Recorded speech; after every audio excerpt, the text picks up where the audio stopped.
Thank you, Donna. Hi, everyone, and happy Monday. Thank you all for joining us today to learn more about the Detroit market priorities for this 2018 Request for Letters of Interest for the Section 4 Capacity Building Grant Program. We have a good group of enterprisers here today to help give you some information.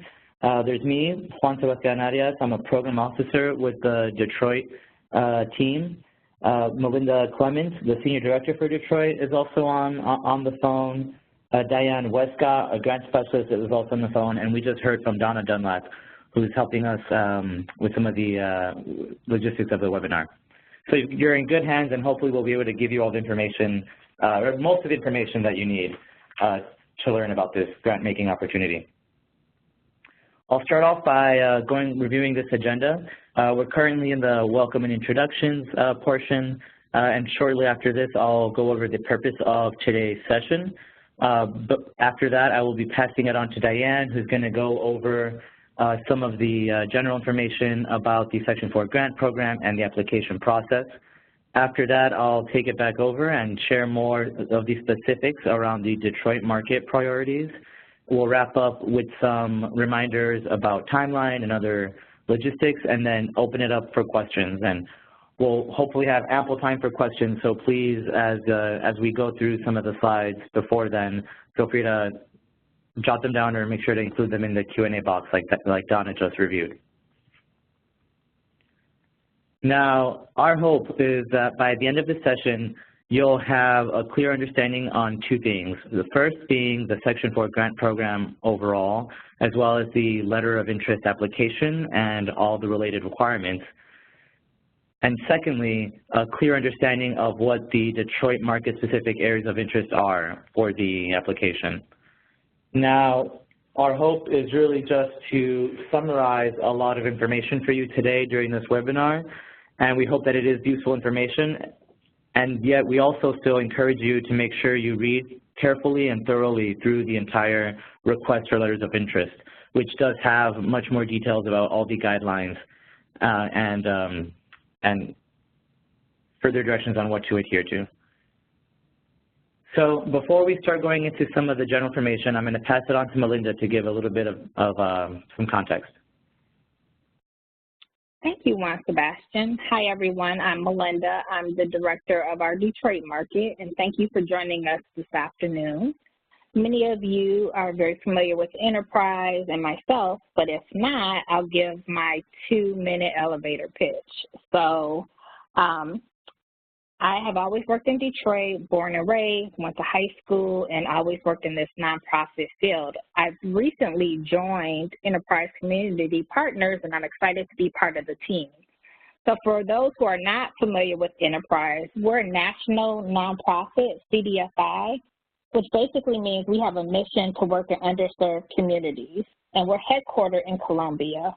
And really grew out of the vision of Jim Rouse, who you can see in the picture on the slide, who was a very successful real estate developer, but had humble beginnings and lost his home as a child. And so one of the things that he really focused on is how to create affordable housing that's safe and healthy for all. And since then, we've grown to 10 offices, including Detroit, and we focus on 3 key areas. So the first one is deploying capital through loans. The second one is through advocacy, through policy work to support our efforts. And then the third one, and why we're here, is deploying grants. And so I hope you find this training session helpful, and I look forward to working with you guys in the market. Thanks. All right, thank you, Melinda. And with that, I'll pass it over to Diane to get us through the first portion of our session today.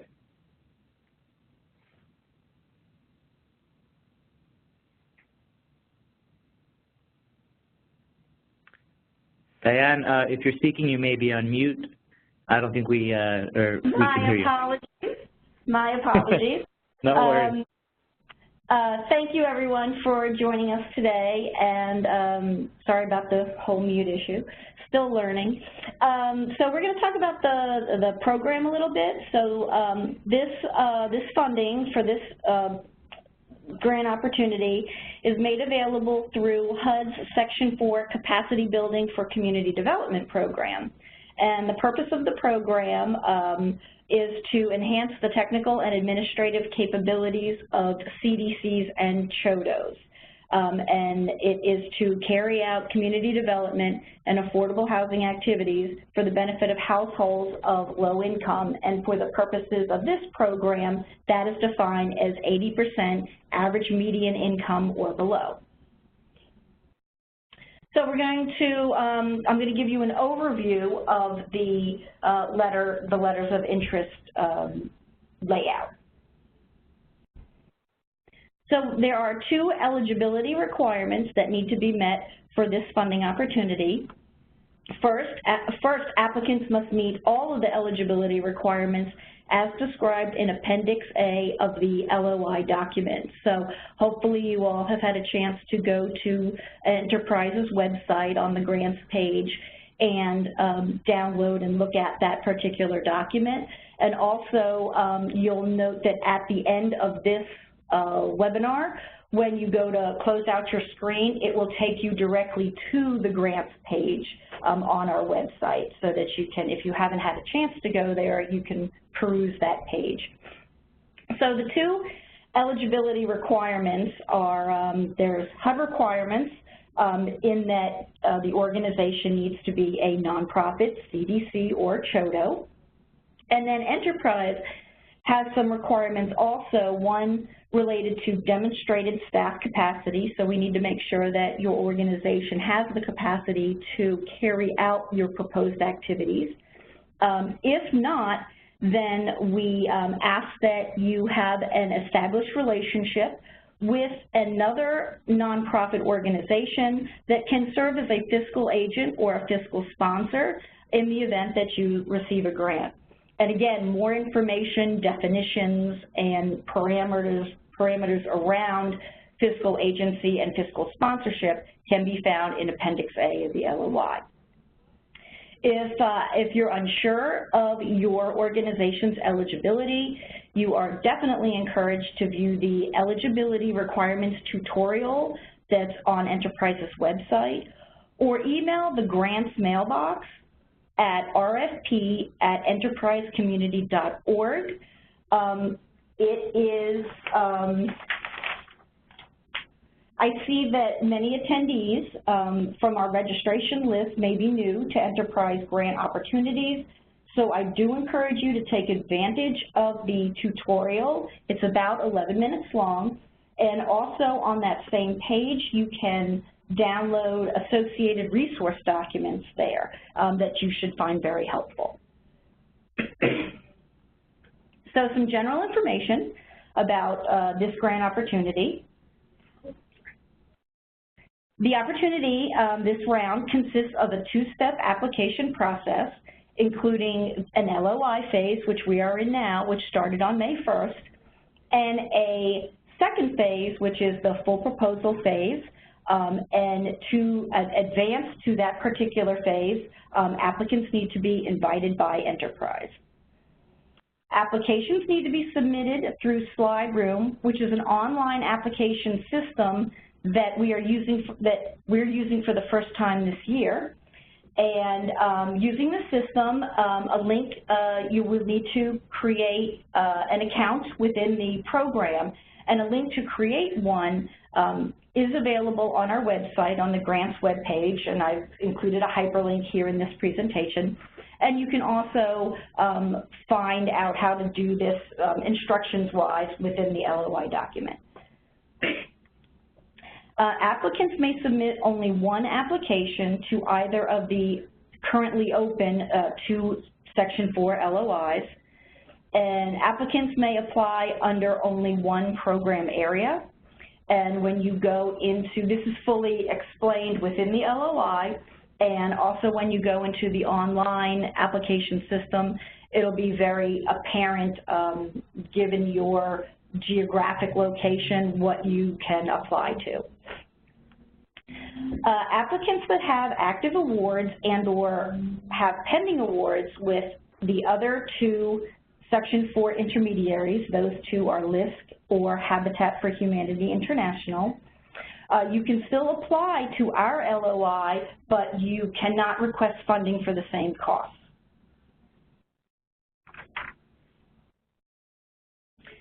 Some more general information. So all information that is reviewed here, and really everything for this funding opportunity, is available on our website.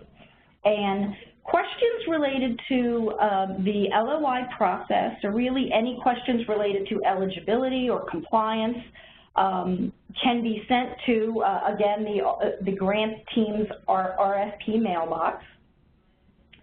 Applications will be accepted from any location within the United States, but applicants will apply to either one of Enterprise's 11 markets, of which Detroit is one, or under the national geography. This year, the total amount to be awarded in funding is about $8.5 million, and the anticipated awards for this round will range from $25,000 to $100,000, with the average award expected to be about $40,000. If awarded a grant, the period of performance may begin July 1st of this year and have a general duration between 12 and 24 months. But please note that the period of performance needs to be mutually agreed upon by Enterprise and the grantee so that the two parties can agree on something that works for both. And with that, I am going to pass back to Juan Sebastian, who's going to review the Detroit market priorities.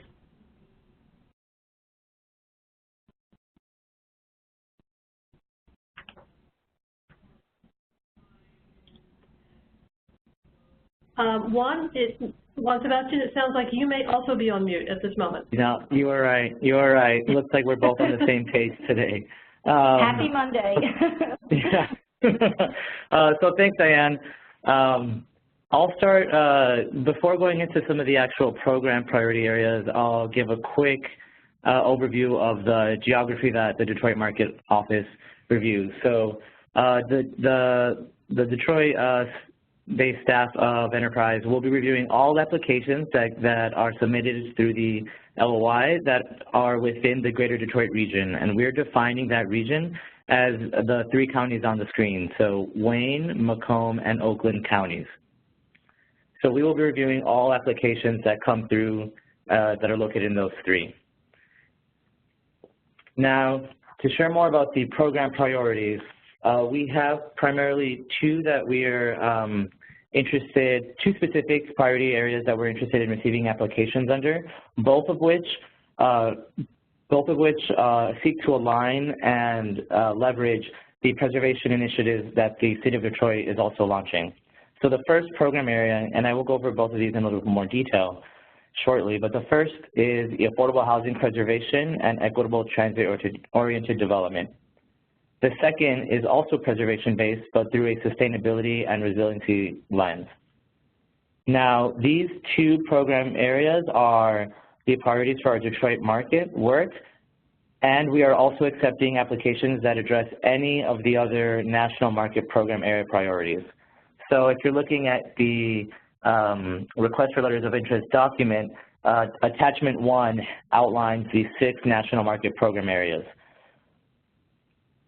Now, just another reminder that when you do submit a proposal, you must choose only one primary program area when doing that.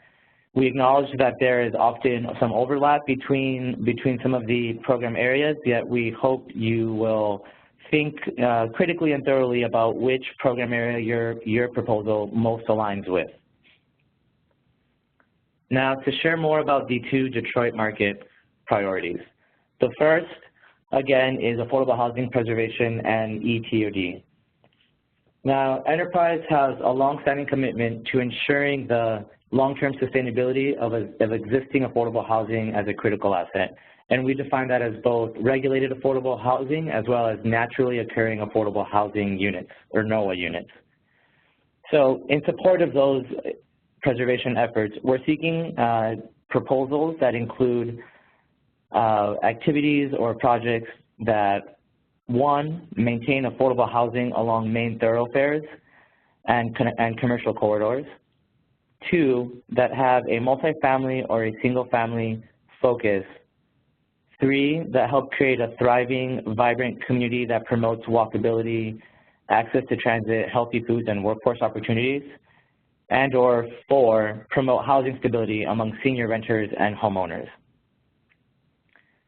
And as I mentioned earlier, we're going to give special consideration to those activities that align with and leverage the City of Detroit's preservation initiatives. The second program area, or priority program area that we have, is preserving housing through sustainability and resiliency. So similar to the previous one, we're seeking to promote preservation of existing units through the sustainability and resiliency practices. To do that, we're hoping to increase the capacity of CDCs and CHODOs to implement best practices that are found within the 2015 Enterprise Green Communities criteria, with a specific focus on efficiency, health, and resilience. And to just give a little bit of a sense of what those activities could include, here's a list of activities. Among them are energy and water efficiency practices, stormwater management, green design, renewable energy, comprehensive disaster planning, resilience in design and development processes, neighborhood scale green infrastructure, and designing for healthier outcomes. And again, these are just a sampling of the activities that we seek to support, but this is not all that we are seeking to support. We're hoping to, give some examples to just help make the priority area a little bit more tangible to you, but we do very much welcome your creativity and your innovation in ways to meet in activities that would align with this program area. Also, grantees who apply and are awarded grants through this program area will also be invited to join and share lessons learned with the emerging Detroit Enterprise Sustainability Exchange network that we are launching this year. And this is really just a network of CDCs, CHODOs, and other stakeholders that are all committed to building their capacity to implement sustainability and resiliency initiatives. And so you will be invited to join this network as a part of this grant program. Great. So I hopefully that you're teeing up some questions or thinking of what other information you might need to know. And I'll pass it over back to Diane to wrap up with some final details. Thank you, Juan Sebastian. So we have some very important dates that you all need to be aware of. The submission deadline for the LOI applications is May 29th at 11:59 p.m. Eastern Daylight Time. And I want to particularly emphasize this information because we are using the slide room application this year, and that program will automatically close at 11:59 p.m. So we strongly encourage all applicants to apply and submit their application at least the day before the deadline. But if you do find yourself at the final day, please make sure you hit that submit button before 11:59. We would feel terrible if people, missed out on this funding opportunity because they weren't able to get the application in. So the notice of invitation to submit full proposals, which will be done via email, will be done on July 9th. And for those organizations invited to submit full proposals, the deadline is August 6th. Again, one minute before midnight, the system will automatically shut down. So we have some really good online resources on our grants webpage on the website. We have, I'm going to just go through some of them. We have a frequently asked questions document that is quite comprehensive, very helpful, and that is updated. That's going to be updated through May 24th every Friday. So it's kind of an ever-evolving document. So we encourage you to look through that. As I mentioned before, the eligibility requirements, the video tutorial is available through this link. We have the grants guide. Sebastian mentioned the Green Communities criteria, and there is actually many Section 4 tutorials that are available in the Enterprise Resource Center, which is part of the Enterprise, it's part of the Enterprise website kind of family. And you will find within those particular tutorials also related documents that you can download, which are very helpful. So some reminders. Applicants may submit only one proposal. Please keep that in mind. You must apply under only one program area. And Enterprise will consider LOIs from applicants that they need to meet both threshold requirements. The applications need to be submitted via SlideRoom, and the application, again, needs to be submitted May 29th, 1 minute before midnight. Request to change an application once it's been submitted will unfortunately be denied. Sorry about that. Late submissions, hard copies, and applications submitted outside of SlideRoom will not be accepted, so they will not be able to be reviewed. And once again, if you have any questions, general questions can be sent to the RFP mailbox. And please note that the entire grants team is constantly monitoring that mailbox during business hours, and we will be able to promptly address each question and get back to you with answers. If you have any particular Detroit market program area questions, Juan Sebastian Arias is available. That is his email address.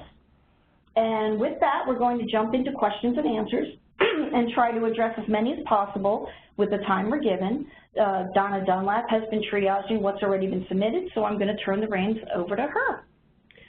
Great, thank you, Diane.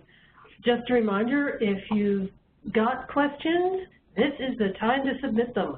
Type them into the Q&A box on the lower right-hand side of your screen, and we will have our presenters take a stab at them.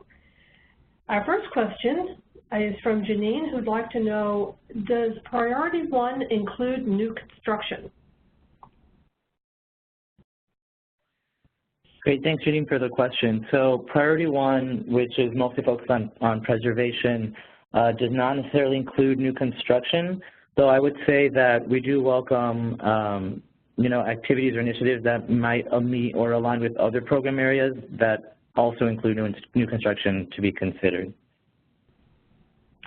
And I can say that in general, actual construction is not an eligible activity with Section 4 funds. So things related to construction, pre-development work, or site analysis, activities of that nature are eligible, but actual construction is ineligible.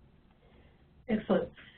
We've got a couple of questions about folks getting access to the slides, and yes, a link to everyone who participated today will be going out through email in approximately 48 hours. It will have a link both to the recording of this webinar and also to the slide deck, in which the links in the slide deck will also be live, so you can access them that way as well. And also the both things will be posted onto the Enterprise Grants webpage. Yet another reason to go to the Grants webpage, so you'll see those as you scroll down to it's kind of near the bottom of the page, but you will see it. It will be readily available. Wonderful. And I'm not seeing additional questions, but let's give it a second because I'm sure somebody's got a question somewhere, and this time is for you. So if you have any questions regarding this RFP, now's the time to type it in to the Q&A box. And here's one from Dana who'd like to know, can you describe the slide rule process to register and the amount of time to complete? Okay, I'm not quite sure what, Dana, what you mean by the slide rule process. So if you can elaborate on that would be great. And the amount of time to complete, I can tell you that completing the application itself, you can exit out of it and go back into it, first of all, so that's good. I can't really estimate, you know, how long on average, if that's what you're asking, it will take to complete the application, but I would definitely give yourself, you know, ample time to do it. I would think that it would take, I shouldn't be estimating, but I would probably say several hours. You will be putting your narrative into the application itself. For those of you who might have applied for last year's round, we've used a different program, and the narrative was done as an attachment. So in this case, you're going to be typing those things or copy and pasting into the application itself. Great. So, Dan, if you could type in maybe a follow-up on your question about the slide rule process, we will be happy to get to that. Or please feel free to email the RFP mailbox, and I can, you know, we can handle the question there. It's completely up to you. Okay. And, oh, Dana's a fast typer. Okay. Here we go. The sites we have to complete applications often require registration before we can start the narrative. Correct. You will need to register and create a user account within SlideRoom in order to look at preview the questions and what you're going to be filling out, and then go into and actually begin your application. Oh, and right, slide rule actually should have been slide room. That would have. Oh, I'm sorry. That would have been a lot clearer. I'm sorry. Okay. No, that's our fault for misreading that. Okay. The next question is from Cleophas, who would like to know, we are building a new multifamily due to be complete. What is the actual award funding date? If construction is complete before the funding date, will it be eligible? Well, we're a little bit ahead of ourselves, but the actual awards for funding will be sent out they're anticipated to be sent out in mid-September. However, the period of performance, we kind of are able to, HUD allows us to kind of backdate the period of performance to begin on July 1st. So any activities that occur beginning July 1st onward can be considered reimbursable costs, if they're eligible, reimbursable costs under this grant award. Excellent. Another one from Dana. Can you discuss the match requirements that they mentioned would be further explained during the national call? Thanks for the question, Dana. We are kind of not really addressing and delving into match at this stage because it is not applicable in the LOI phase. But I can say that one of the most requested, I guess, questions about match is there a requirement? And Enterprise requests a match of 3-to-1. So that's 3 private dollars to be submitted or demonstrated, I guess is the right word, for every dollar of federal funding received. So I can tell you that information. Other information will be available and discussed more in depth at the next request for full proposal stage. Excellent. And just waiting to see if we get any more questions. We've got some good ones so far.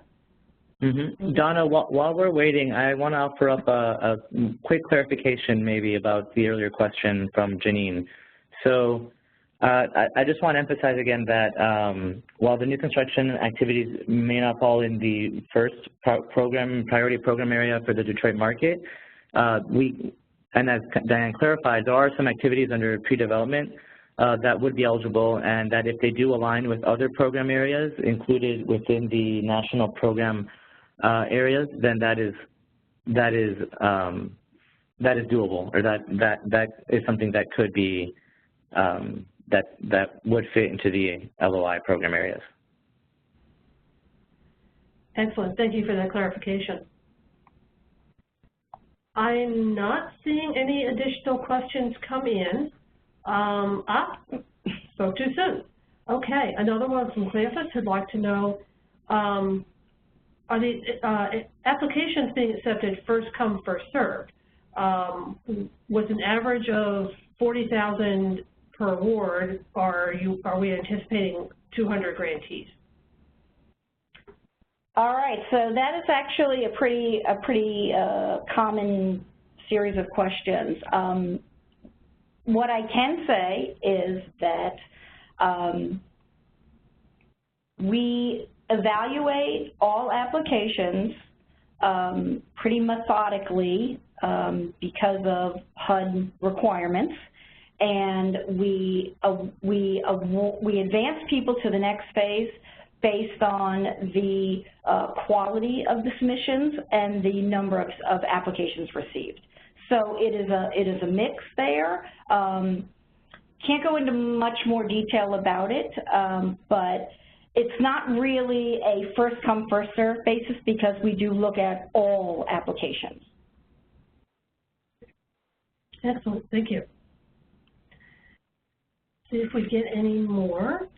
While we're waiting, Juan Sebastian, do you have any final words of advice for our applicants or other information for them? Sure, yeah. I think the one thing I do want to make sure to emphasize is that the more clear proposals are about the outcomes and the overall goals, and the more clearly those connections can be made to either the Detroit market program priorities or the national market priority program areas, the better chances a submission will have. Really just, I want to push everyone, or push all of you who are considering applying to really think clearly about what some of the outcomes and how those outcomes align with our program areas are. And that will make the entire, I think, process a little smoother and more straightforward. Well put. Great, thank you. And I don't see any additional questions. So at this point, we're going to go ahead and wrap up. If you think of something afterward, be sure to send it into the RFP at enterprisecommunity.org, or if it's Detroit specific, send it into jarias@enterprisecommunity.org, direct to Juan Sebastian. And with that, we're going to close up. So a big thank you to Juan Sebastian Arias, to Diane, choked a little bit there. It's been a long day. To Diane Westcott for her answers and our Q&A and other information, and to Melinda as well, Melinda Clemens. So with that, we're going to close up, and thank you for joining us. Best of luck, and we hope to see you online again soon. Goodbye. Thank you.